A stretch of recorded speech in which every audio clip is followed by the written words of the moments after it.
मित्रों नमस्कार। मैं आप सबको केवल वेल्थ क्रिएटर नहीं मानता हूँ, एम्प्लॉयमेंट क्रिएटर मानता हूँ। और इसलिए एंटरप्रेन्योरशिप जो होती है उसको इनकरेज करना चाहिए।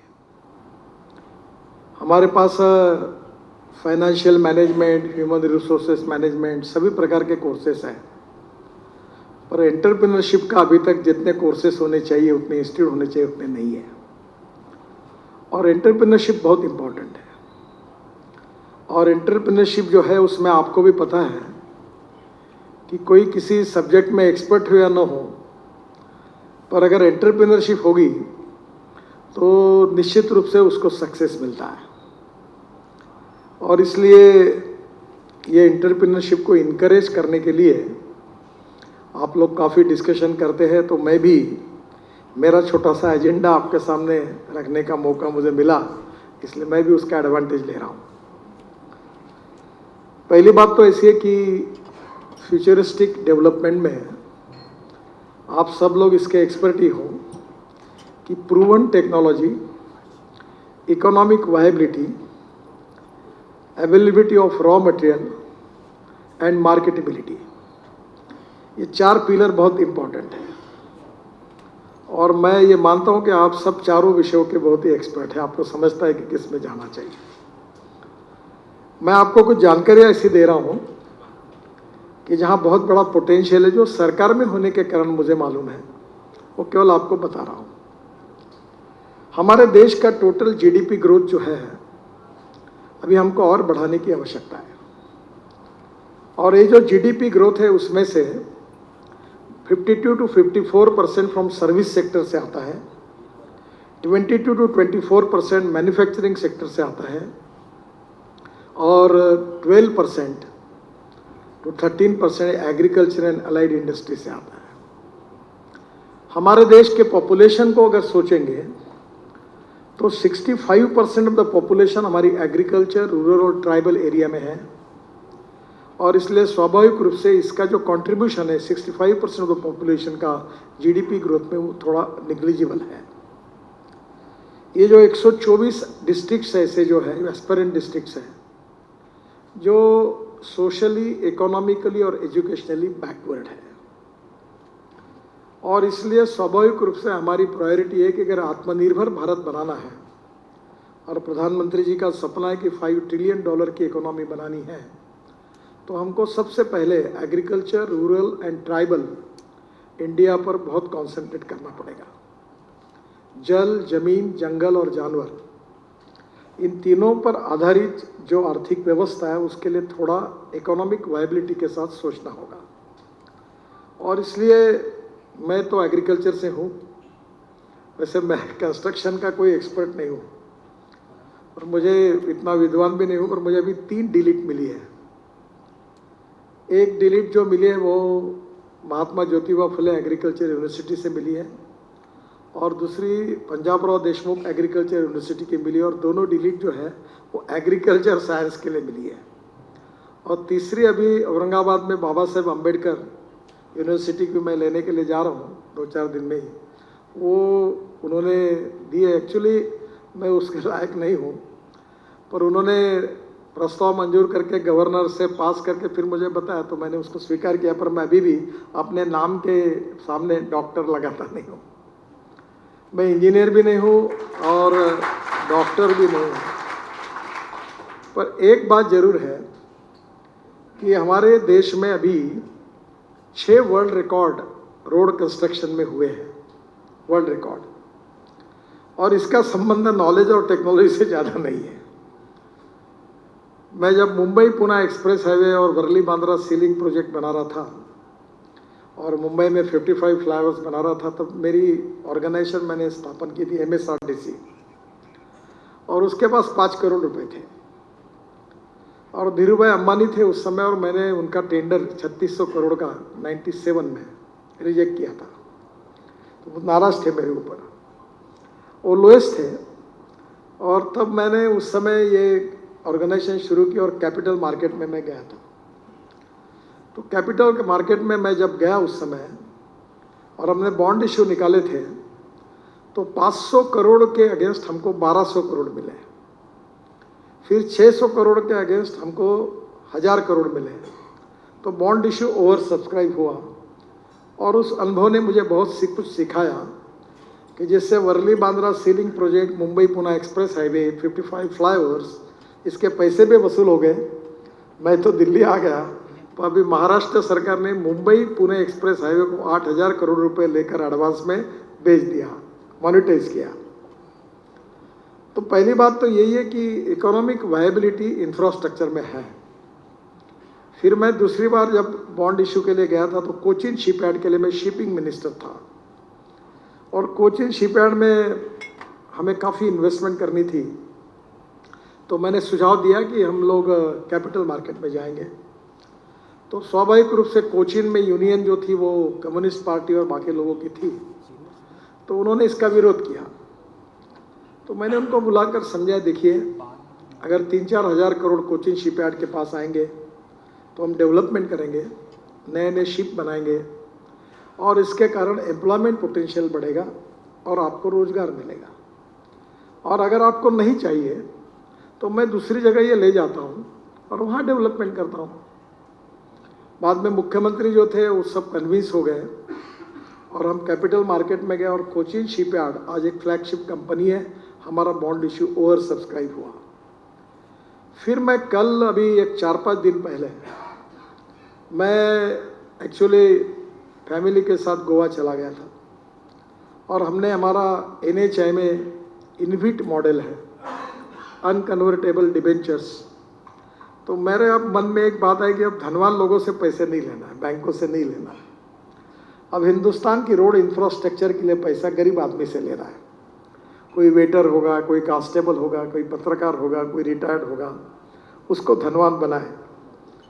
तो इस बार हमने तय किया कि हम हमारे इस बॉन्ड इशू में उसको 8% रिटर्न देंगे साल का, और मैंने उसमें प्रोविज़न की कि ये रिटर्न उसको मंथली मिलेगा, क्योंकि अभी फिक्स डिपॉजिट में जो रिटर्न मिलता है वो मंथली मिलता है, और वो भी 4.5-5% के ऊपर नहीं है। तो मैंने तय किया कि अभी ये गरीब लोगों को हम रोड का बेनिफिट देंगे, और हमने 10 दिन के लिए बॉन्ड इशू सब्सक्राइब किया मुंबई स्टॉक एक्सचेंज में, और 31 तारीख को मैं क्लोज करने के लिए जाने वाला था। पर हमारा जिस दिन इशू हमने ओपन किया, 7 घंटे के अंदर वो 7 टाइम्स ओवर सब्सक्राइब हुआ। और मुझे 27 तारीख को आकर कानूनी, मैं गोवा से 2 दिन रोज सुबह के फ्लाइट से मुंबई आता था। एक दिन मुझे IIT में भाषण देने का था इसलिए आया, एक दिन मैं स्टॉक एक्सचेंज गया और वो घंटा बजाकर उसको मैंने क्लोज किया। तो पहले 7 घंटे में ओवर सब्सक्राइब हुआ। तो मुझे आपको यही कहना है कि अभी मैं तो कहता ही हूँ कि पैसे की कोई कमी नहीं है। मेरा बजट 2 लाख करोड़ का है और मैं 7 लाख करोड़ के काम कर सकता हूँ, और अभी तक मैं 50 लाख करोड़ रुपए के काम कर चुका हूँ। मैं जब शिपिंग मंत्री था तो बजट था 800 करोड़ का, और हमने एक योजना बनाई थी सागरमाला, और वो योजना थी 16 लाख करोड़ की। तो मैंने योजना का डिटेल देने के लिए मेरे बीट के मीडिया के पत्रकारों को बुलाया और एक प्रेजेंटेशन दिया कि ये 16 लाख करोड़ के काम हम कर रहे हैं। तो मुझे एक पत्रकार ने प्रश्न पूछा कि तुम्हारे पास कितने पैसे बजट में? तो मैंने कहा 800 करोड़ है, वो भी उसमें मैं 100-200 के ऊपर नहीं दे पाऊंगा। वो जोर से हंसने लगे, बोले 200 करोड़ तुम्हारे पास है, 16 लाख करोड़ का प्रोजेक्ट ले रहे हो, कैसे कहाँ से आएगा? बोला वही तो दिक्कत है कि मैं आपको समझा नहीं पा रहा हूँ, पैसे की कोई कमी नहीं है, और वो समझ नहीं पा रहे थे। आपको ताज्जुब होगा कि मैंने 12 मेजर पोर्ट की स्ट्रेंथ का उपयोग करके अभी तक हमने 9 लाख करोड़ के काम सक्सेसफुली पूरे हुए। हमारे पोर्ट को 7000 करोड़ का फायदा हुआ है। तो ये सबसे पहले हिंदुस्तान में अभी आप जैसे इंडस्ट्री में पैसा इन्वेस्ट करते हैं, वैसे भारत सरकार में हमारे फाइनेंस सेक्रेटरी ने अभी बीच में प्रेजेंटेशन किया था, और अभी वो बड़े प्रमाण पर PPP, BOT, हाइब्रिड एन्युटी, और ये जो अनेक प्रकार के जो इसमें हाइब्रिड एन्युटी है, मैंने ढूंढा हुआ प्रोजेक्ट है, मॉडल है। तो उसमें भी हम रोड बना रहे, क्योंकि जब मैं मंत्री बना तो टोटल 406 प्रोजेक्ट 3,85,000 करोड़ के स्टॉल प्रोजेक्ट है। बैंक स्ट्रेस में थी, अब प्रोजेक्ट लगभग एनपी हो गए थे।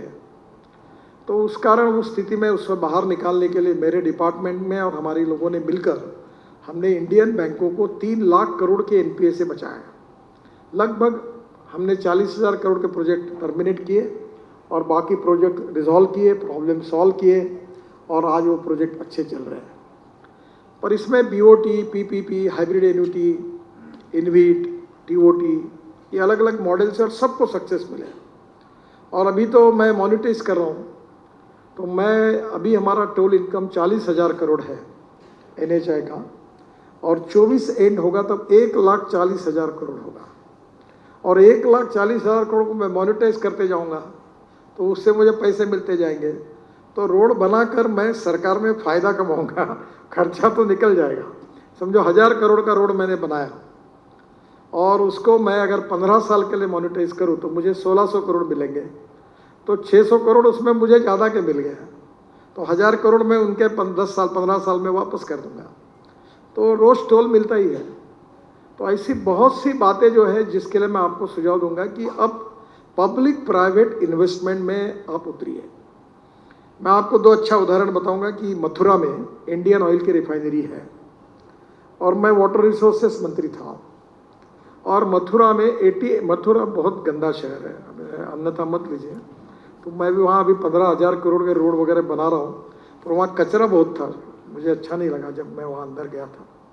तो मैंने सोचा कि इसका एक प्रोजेक्ट बनाएंगे यमुना को। वैसे भी मैं गंगा को शुद्ध करने के लिए प्रोजेक्ट कर रहा था 26,000 करोड़ के नमामि गंगा में। तो उसके साथ 40 उपनदियाँ, काली नदी और यमुना, सबका भी शुद्धिकरण का कार्यक्रम था। तो यमुना में मैंने एक हाइब्रिड एन्युटी पे प्रोजेक्ट निकाला था, 40% from the government and 60% from the investor.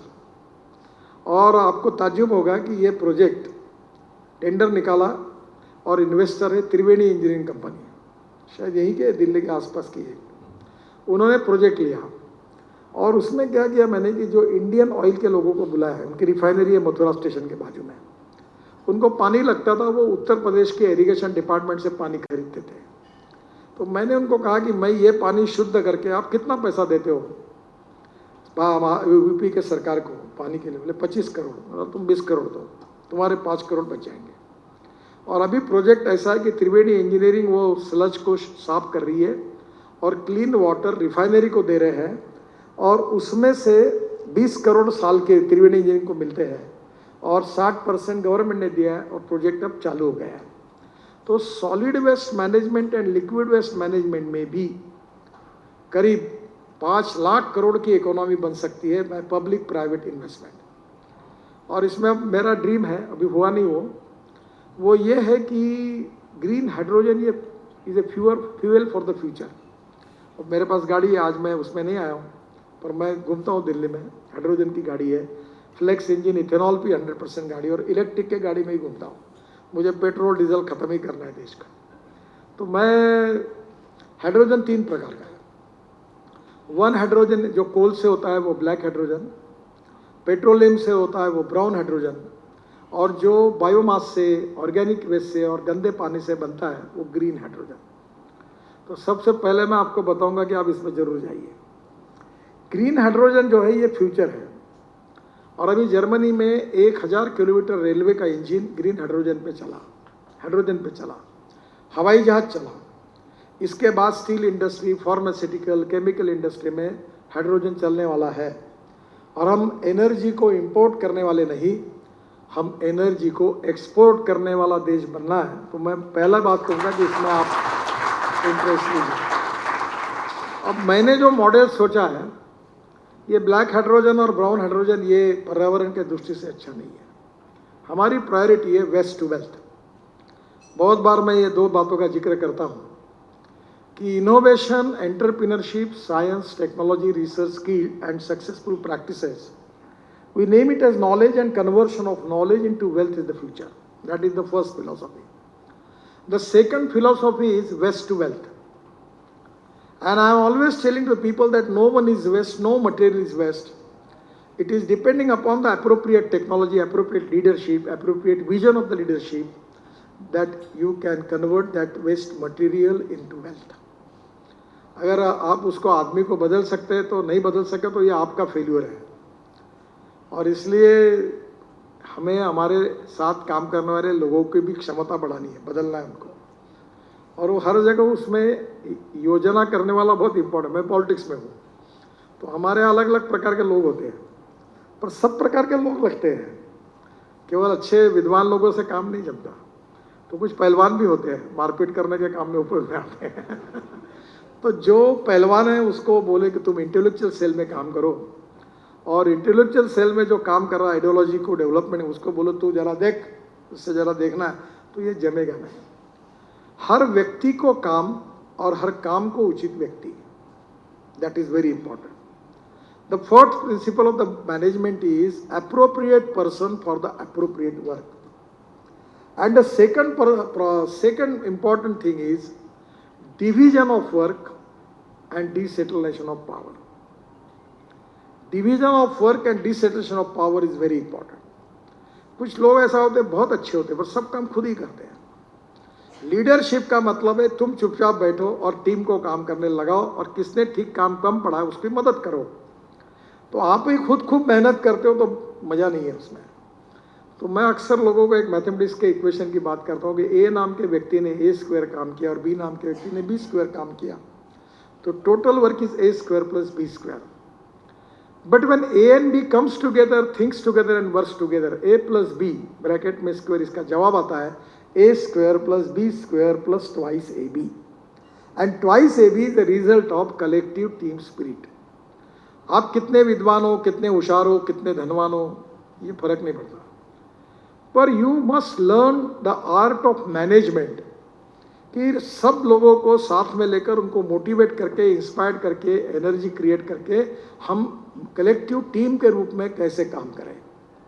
और ये करने के लिए पहला प्रिंसिपल कोई है तो human relationship is the biggest strength of politics, business and industry. आपकी रिलेशनशिप आपके सबऑर्डिनेट लोगों से कैसी है, ये बहुत इंपॉर्टेंट है। Respect should not be demanded, it should be commanded. If you do just for it you will get it. आप उसके सामने, मुझे याद है और मैं उदाहरण अक्सर मेरे लड़कों को भी बताता हूँ, रतन टाटा मेरे अच्छे मित्र हैं। मैं मंत्री था, मलबार हिल पर रहता था, तो मेरा पैर टूट गया, एक्सीडेंट हो गया। तो एक्सीडेंट हो गया तो मुझे मिलने के लिए रतन टाटा आने वाले थे, तो वो निकले घर से, और मैं उस समय पैर 4 जगह फ्रैक्चर था। तो उन्होंने मुझे फ़ोन किया और बोला नितिन मैं तुम्हारा घर मुझे नहीं मिल रहा, कहाँ है? तो मैंने कहा आप ऐसा करो, आप ड्राइवर को फ़ोन दो। बोले Nitin I don't have driver, मैं ही गाड़ी चला रहा हूँ। तो मुझे पहली बार पता चला, और मैं उनके घर में भी गया हूँ। उनके घर में कुत्ते हैं 4-5, वो इतने सिंपल है उनका व्यवहार कि मैं इतने बड़े व्यक्ति होने के बाद में भी, मैं एक बार उनके साथ गाड़ी में बैठा तो जनरली ड्राइवर के अपोजिट साइड में जो मेन आदमी वो बैठता है, तो मैंने कहा टाटा साहब आप इधर बैठे। नहीं आप बैठो। मैं उनके साथ हेलीकॉप्टर में गया, तो लेकिन मैं हेलीकॉप्टर चलाऊँगा। तो मैंने एक बात देखी कि अपना खुद का काम खुद करने में इतने बड़े व्यक्ति का वो बात मैंने देखी, इसमें कोई कमीपना नहीं होता। नम्रता, शालीनता, सहजता, सहृदयता, these are the most important ornaments of leadership and personality। और इसलिए स्वाभाविक रूप से देखिए एक बात तो सच है, no one is perfect and no one can claim that he is perfect। हमारे बीच में कोई पूर्णांक नहीं है, सब अपूर्णांक है, सब में कुछ ना कुछ कमी होती है। ऐसा कोई व्यक्ति नहीं पैदा हुआ जो 100% परफेक्ट है। हाँ, आपके प्रोडक्शन में शायद होता होगा, खट खट खट बराबर आता होगा, तो हमारे ये लोगों में ऐसा नहीं हो सकता। सो उत्तम, अधिक उत्तम, सर्वोत्तम up to infinity, you cannot catch your own image. और इसलिए अच्छाई पर किसी का पेटेंट नहीं है, अच्छाई पर किसी का पेटेंट नहीं है। तो हम लोग हमारे लाइफ में जो जो अच्छाई जहाँ जहाँ से दिखती है, हमको लगती है, उसको हम स्वीकार करें और आत्मसात करें। जो हमारे बीच में अच्छाई है उसको बढ़ाएं। मैं बहुत बार कहता हूँ कि हमारे यहाँ कुछ लोग ऐसे होते हैं कि जो there are some people who convert problems into opportunities and there are some people who convert opportunities into the problems. It is a problem related with the leadership. हम कारण न होते समस्या खड़े करते हैं, कारण न होते विवाद खड़े करते हैं। मैं जब मंत्री था तो बाला साहब ठाकरे जी का मेरे ऊपर बहुत प्रेम था। तो एक बार उन्होंने मुझे एक्रिलिक के शीट पर एक सेंटेंस लिख कर दिया, नितिन ये रखो बोले। तो मैंने बोला क्या है बाला साहब? उसमें लिखा था I like people who can get the things done. अब मैं कभी कभी ऐसा बताते इधर से उधर, हार्ट ऑफ द सब्जेक्ट को छोड़ देते हैं। और इसलिए गवर्नमेंट में बहुत बार होता है, मैं बोलता भाई ये छोड़ दो, मुझे रोड बनाना है, मुझे कॉन्ट्रैक्टर का कैरेक्टर सर्टिफिकेट नहीं चाहिए। I am concern with the quality of road and cost of the road. We need to reduce the cost and improve the quality. वो कॉन्ट्रैक्टर रात को विस्की पीता है कि ब्रांडी पीता है, वो क्या करता है, कौन से कपड़े पहनता है, I am not concern with it, I am only concern with his performance. The most important thing is financial audit is very important, but performance audit is more important than financial audit. आपके साथ जो लोग काम करते हैं उनके performance audit को check करो और उसका रेटिंग तय करो। इसका संबंध एजुकेशन से नहीं, इसका संबंध एज से नहीं, इसका संबंध नॉलेज से नहीं। How to get it done is really a different thing. You need to understand what type of people we need and what type of teamwork we are going to develop by which we are going to get the results. So ये important चीज़ है और इसमें सबसे important चीज़ है fast track decision making process. Decision पहले करो। Many people है, विद्वान है, होशियार है, निर्णय नहीं करते और निर्णय नहीं करना ये बहुत बड़ा प्रॉब्लम है। I like people who can get the thing. मैं कभी भी कहता हूँ even I like the people who can take the wrong decisions, but I dislike honest people who don't want to take the decisions. Fast track decision making process, transparency with the decisions, and commitment for the cause. And the second important thing is teamwork. The transparency is equally important. और management में ये छोटी छोटी बातें अगर होगी तो आप बहुत बड़े निर्णय कर सकते हैं। अभी मैं एमएसएमई मंत्री था तो मैंने एक फंड ऑफ फंड निकाला था, तो मैंने बहुत दिन कोशिश की, खूब लोगों ने इसका रेटिंग करा दो, एमएसएमई का कॉन्ट्रैक्टर का रेटिंग करना है, होता ही नहीं था।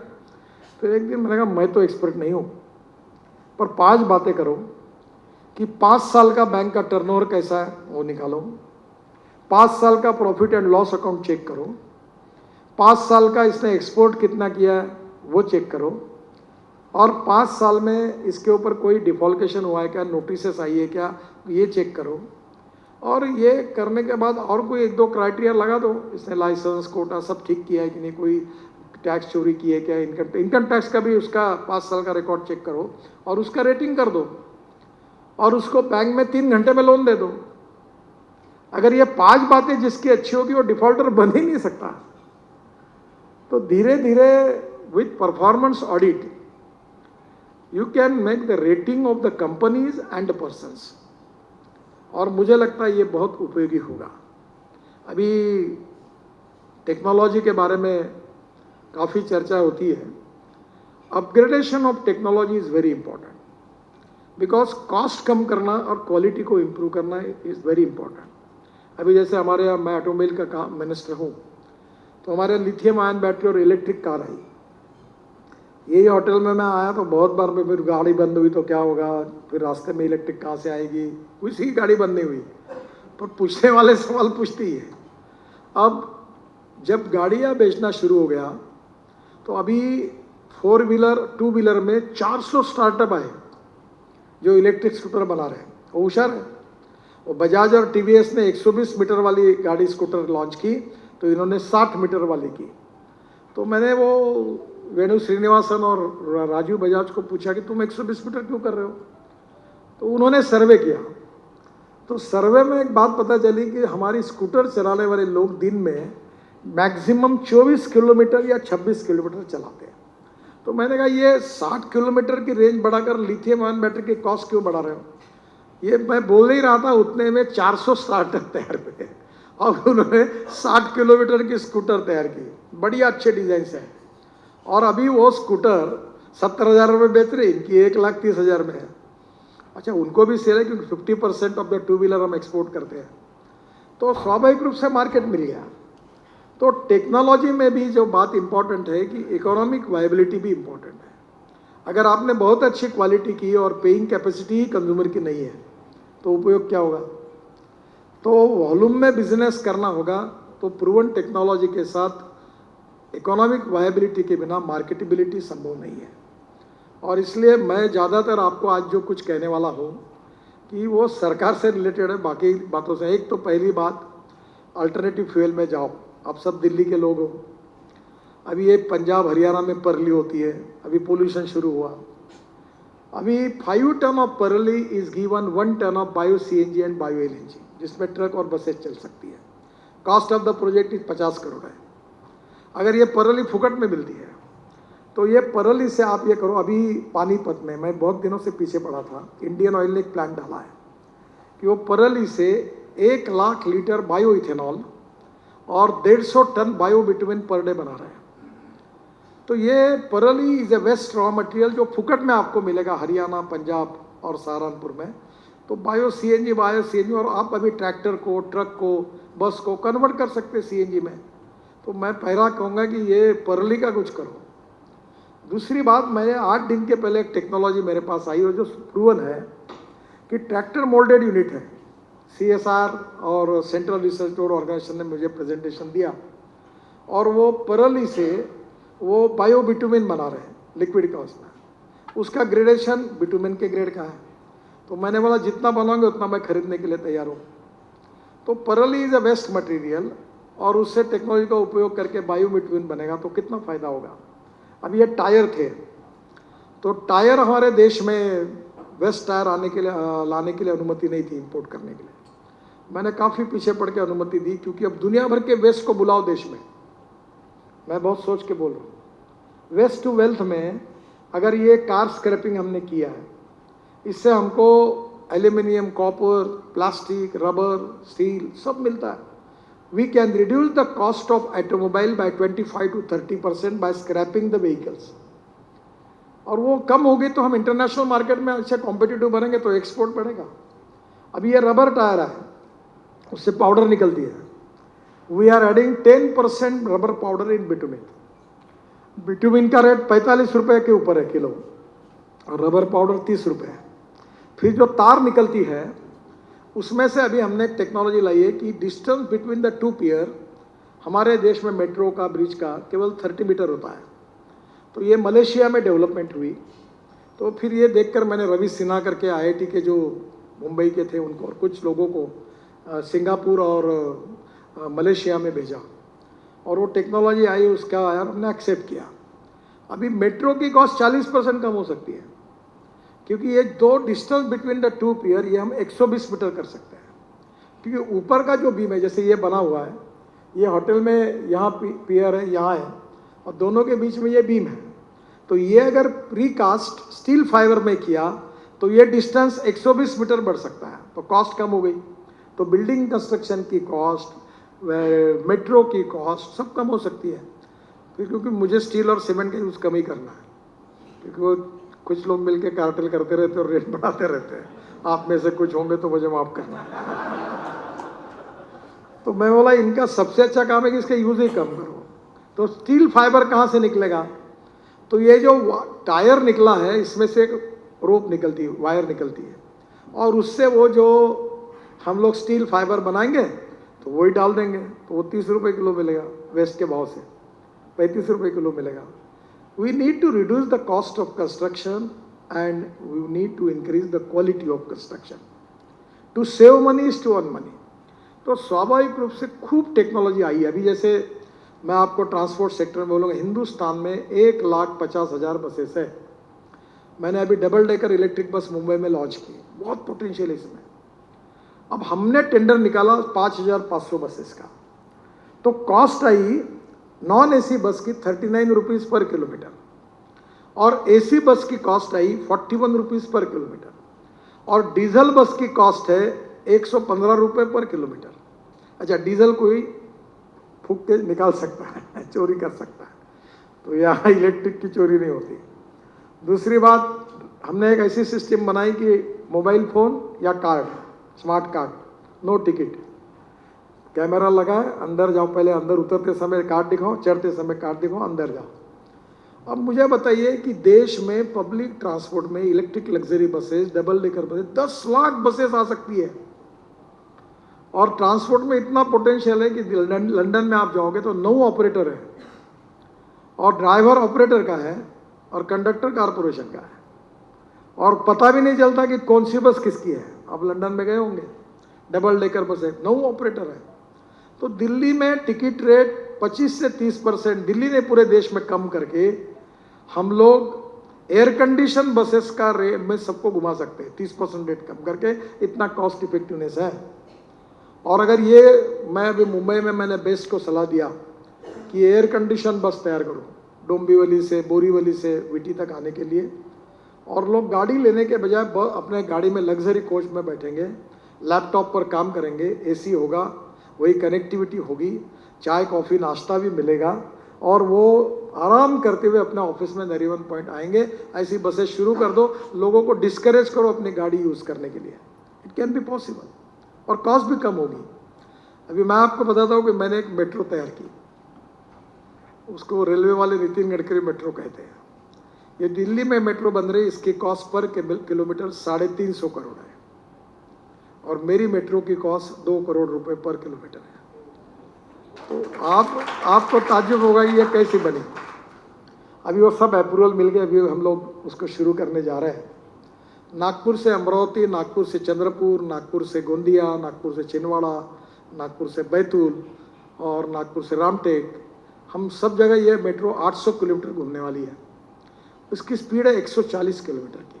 8 डब्बे हैं।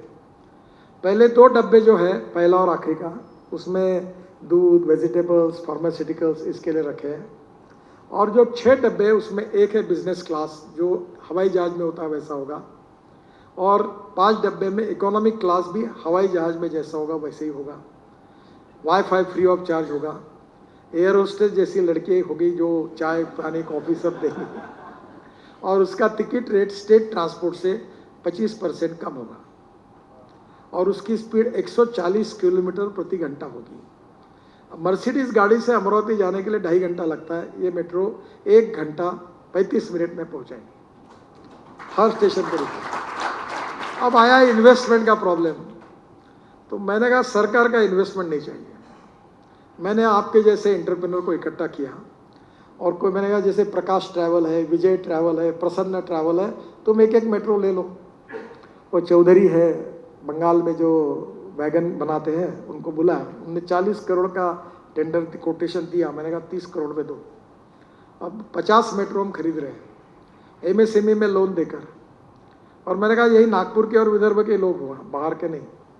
और उनको मैंने कहा कि ये जो मेट्रो है ये तुम्हारे मालकी के रहेगी, ड्राइवर नागपुर मेट्रो का यानी रेलवे का होगा, और कैटरिंग व्यवस्था उनकी होगी, एडवर्टाइजमेंट के राइट उनको होंगे, और माल जो भेजेगा हर स्टेशन पर उतरेगा उसका पैसा उनको मिलेगा। पर किलोमीटर उसका चार्ज रेलवे ने तय किया है, उतना किलोमीटर उसको चार्ज देना पड़ेगा, और उसके बाद जो टिकट से पैसा मिलेगा वो प्रॉफिट उनको मिल जाएगा। 3 साल 3.5 साल में मेट्रो की कीमत वसूल हो जाएगी, और पूरी प्राइवेट सर्विस होगी। आज मेरे पास स्पाइस जेट वाले अजय सिंह आए थे। मेरा एक ड्रीम प्रोजेक्ट है वो MPBS सी प्लेन, तो आज ही उन्होंने मुझे कहा कि मैं ये प्लेन अब शुरू कर रहा हूँ 50 जगह पर। तो आप ये करिए, ये 18 करोड़ का एक प्लेन है, 19 सीटर, और वो जो एयर स्ट्रिप से भी निकलता है और पानी पे भी उतरता है, और ये सक्सेसफुल है, सब कानून बन गया है। तो आपसे कितना टूरिज्म बढ़ेगा। मैं कल जबलपुर भेड़ाघाट में वहाँ के रिंग रोड का उद्घाटन कर रहा था, तो इतना पोटेंशियल है टूरिज्म में कि 49% of the capital investment tourism में खर्चा होता है।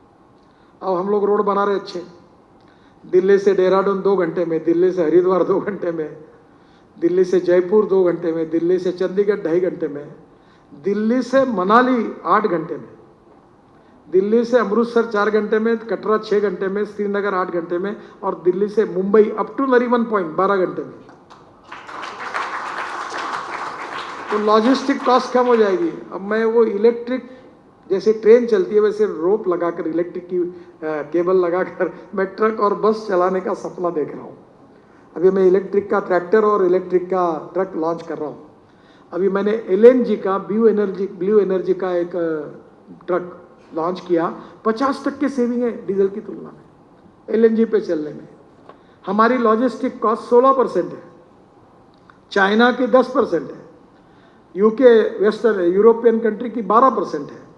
और मैंने संकल्प किया है कि हम आने वाले समय में जो हाईवे बना रहे हैं, अभी आप ही देखिए, दिल्ली से मेरठ 4 घंटे लगते थे, अब 40 मिनट में आ रहे हैं। मैं एक बार मेरठ में गया था तो वहाँ के लोग मेरे पास आए, उन्होंने कहा आजकल हम आइसक्रीम खाने के लिए कैनॉट प्लेस जाते हैं मेरठ से। ये संभव हुआ क्योंकि रोड का डिस्टेंस कम होगा। तो मेरा आपको यही कहना है कि ऐसी बहुत सी इकोनॉमिक वायबिलिटी है जो गवर्नमेंट के सेक्टर में पीपीपी मोड में है। अभी हम लॉजिस्टिक पार्क बना रहे हैं, रोपवे केबल कार बना। आज मैं हिमाचल प्रदेश में था, चंबा में, और अभी मेरे मन में आया, बहुत दिनों से चल रहा है, अभी मैं 260 रोपवे केबल कार और फेनिकुलर रेलवे बना रहा हूँ। और एक अपने आईआईटी इंजीनियर ने गोवा में बनाई, मैंने उसको लद्दाख लेह में भेजा। और पहाड़ पर लोग रहते, गवर्नर साहब उनके एलजी को कहा कि ये देखो, और 30 जगह हमने आइडेंटिफाई किया है। ये डॉफल मेयर और प्यूमा वगैरह की कीमत 200-300 करोड़ है, वो बोलता मैं 25 करोड़ में बनाऊंगा। तो मैंने उसको आइडिया दी कि ये फेनिकुलर रेलवे ऐसी बनाओ कि नीचे वाला जो है उसमें भेड़ बकरी गाय रहेगी, और स्कूटर भी रहेगी, मोटरसाइकिल भी रहेगी, और ऊपर में लोग बैठेंगे, और वो पहाड़ से चलेगी। सफरचंद सेफ अगर लाना है तो ऊपर से लेके आएंगे, नहीं माल भी जाएगा, आदमी भी जाएगा। और वो अब हम लोग पहला पायलट प्रोजेक्ट कर रहे हैं। तो मुझे आज मन में आया, मैं वहाँ इतना सुंदर पठानकोट से उधर हेलीकॉप्टर से जा रहा था, अब इतना ऊंचा हिमालय है, जो लोग मुझे मिले वो कह रहे 16 घंटा 18 घंटा एक विधानसभा में उनको आने के लिए टाइम लगा। तो मैं ऊपर से सोच रहा था कि एक पहाड़ को दूसरे पहाड़ से, दूसरे पहाड़ को तीसरे पहाड़ से अगर रोपवे और केबल कार से जोड़ दिया तो ये बहुत आसान और सस्ता हो जाएगा। अभी मैं बद्रीनाथ, केदारनाथ, गंगोत्री, यमुनोत्री में हम रोपवे बना रहे हैं। तो आने वाले समय में टेक्नोलॉजी बहुत अच्छी आ रही है। You can make the joint venture with the successful technology in the world. Semiconductor का शॉर्टेज है। इंटेल कंपनी के चेयरमैन पैट्रिक आए थे, तो मैं और आईटी मिनिस्टर उनको मिले। तो मैंने उनको जब इंडियन ऑटोमोबाइल इंडस्ट्री का टर्नओवर और सब बताया, मैंने कहा सब जगह चिप लगती हो, सेमीकंडक्टर, वॉशिंग मशीन से लेकर, कार से लेकर, स्कूटर से लेकर, कैमरा से लेकर, सब जगह शॉर्टेज है आज सेमीकंडक्टर के लिए। मैंने कहा यहाँ फैक्ट्री डालो। तो हमारे सबसे पहले मैं आपको रिक्वेस्ट करूँगा, आपके चेंबर में अब हम देश में इंपोर्ट क्या क्या कर रहे हैं इसके ऊपर एक बार प्रेजेंटेशन करो, और फिर उसमें दूसरा करो कि भाई इसमें इंपोर्ट बचाकर हम एक्सपोर्ट क्या कर सकते हैं या देश में बना सकते हैं, इसके ऊपर सोचो। Which is the most appropriate technology by which we can increase our export and reduce our import. 3 बातें महत्वपूर्ण है, ethics, economy, ecology and environment. और इकोलॉजी एंड इन्वायरमेंट में भी आपको काफ़ी पोटेंशियल है जी। 16 लाख करोड़ का फ्यूल अब इंपोर्ट करते, मैं 2004 से चिल्ला रहा हूँ कि हमारा किसान अन्नदाता नहीं ऊर्जादाता बने। आज हमारे पास सब कुछ है। अभी एक 15 दिन पहले हमारे पेट्रोलियम मिनिस्टर ने मुझे कहा कि मिथेनॉल के कारण 40,000 करोड़ हमने बचाए। प्रदूषण तो बचा ही, हमारी स्कूटर, हमारी auto rickshaw, ethanol, methanol, biodiesel, bio LNG, bio CNG, green hydrogen, ये तो हमारा फ्यूचर है। और सब टेक्नोलॉजी अब वायबल है। तो appropriate technology, economic viability, availability of raw material and marketability, और उसके साथ successful entrepreneurship, you can make the success story. बहुत सी बातें बताने लायक है, पर मैं आपको कहूँगा कि पब्लिक प्राइवेट सेक्टर में पीपीपी में आप आइए। मैं पीपीपी का इस देश में जन्मदाता हूँ। देश का पहला पीपीपी प्रोजेक्ट शुरू करने का सौभाग्य मुझे मिला। उसका एक छोटी सी घटना हुई थी। मैं मलबार हिल में रहता था मुंबई में, तो एक दुकान में जब वो मंत्री बना तो टीवी खरीदना था। तो उस समय टीवी बड़ा इम्पोर्टेंट था। तो मैं एक दुकान में गया, तो मैंने कहा मुझे टीवी चाहिए। तो उसने कहा कि बिल्कुल सब, मैंने टीवी पसंद किया। उतने में उसको पता चला कि मैं मिनिस्टर हूँ। तो उसने कहा सर अभी ये पीसेस थोड़े पुराने हैं, नया पीस आने के बाद आपको इन्फॉर्म करता हूँ। पर उसका फ़ोन ही नहीं आया। तब मेरे ध्यान में आया कि इंस्टॉलमेंट पर मंत्री को टीवी देना, इन्हें पैसे को डुबाना, ऐसा उसको लग रहा था। तो उसने बेचारे ने फ़ोन नहीं किया। तो फिर मेरे मन में आया कि जब टीवी और कार अगर इंस्टॉलमेंट पे मिलती है तो रोड, टनल और ब्रिज क्यों नहीं मिल सकता। And that thing inspired and motivate me to formulate the policy for BOT and PPP। और उसके बाद अब सक्सेस स्टोरी हो गई। तो मुझे यही लगता है कि this is the time for good investment in government sector, infrastructure, water, power, transport and communication. Without water, power, transport and communication, we don't get capital investment. And without capital investment, we cannot create employment potential. And without employment potential, we cannot eradicate the poverty. So you are not only the wealth creator, but you are the employment creator. And for the eradication of poverty, we need to encourage more people for more investment, more entrepreneurship, more industry, more trade, business, everywhere in tourism, agriculture, rural, tribal, everywhere. So there is a huge potential. और आपका mind setup जब development का है तो 100% आपको जैसे और idea आएगी, आप जरूर देश के लिए काम करिए। और प्रधानमंत्री का जो $5 ट्रिलियन इकोनॉमी का हमारा जो सपना है उनका, और आत्मनिर्भर भारत का, वो पूरा करने में आप लोग जरूर सहयोग करिए। बहुत बहुत धन्यवाद। Thank you.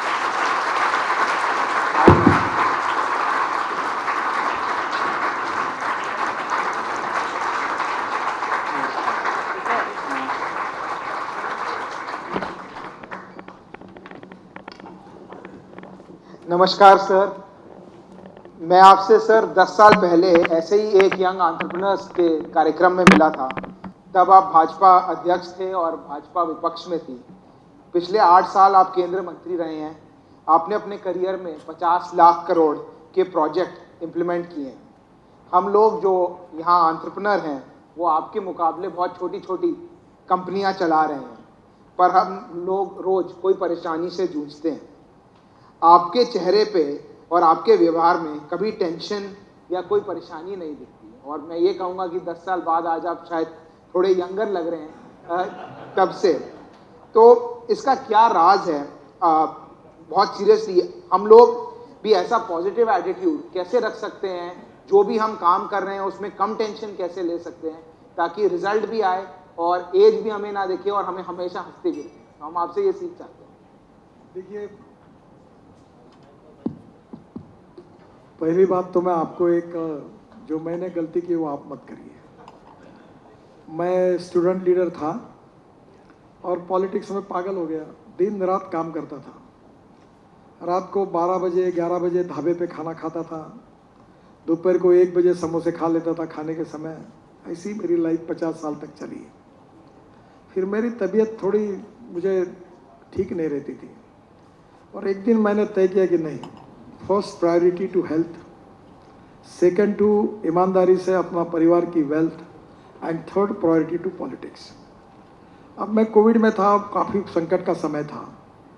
तो मुझे एक महिला ने, जो लेडी ऑक्यूपेशनल थेरेपिस्ट डॉक्टर थी, उसने मुझे कुछ प्राणायाम सिखाया और मुझे बहुत फ़ायदा हुआ। फिर मैंने उसको मेरे चैनल पे डाल दिया। तो अब मुझे